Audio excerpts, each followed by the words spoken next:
नमस्कार, मी पंजाब डक. आज आहे 27 जुलै 2026. आजपासून महाराष्ट्रात काय परिस्थिती राहणार आहे हे आजच्या अंदाजामध्ये देणार आहे. तर सर्वप्रथम आज 27, 28 आणि 29 तारखेपर्यंत तुम्हाला एक सांगू इच्छितो, जे वंचित जिल्हे आहेत, वंचित पावसामधून जे वंचित राहिलेले, सोलापूर जिल्हा, बीड जिल्हा, नांदेडचा काही भाग, त्याच्यानंतर परभणी जिल्ह्याचा काही भाग, त्याच्यानंतर इकडे नंदुरबार जिल्हा.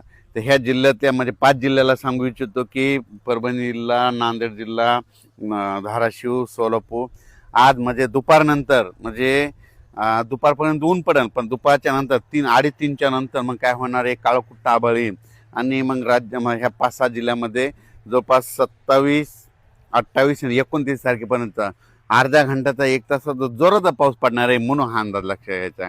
त्याच्यानंतर मग राज्यात आता परिस्थिती कशी राहणार आहे, तर राज्यातल्या सर्व शेतकऱ्याला सांगू इच्छितो की सर्वप्रथम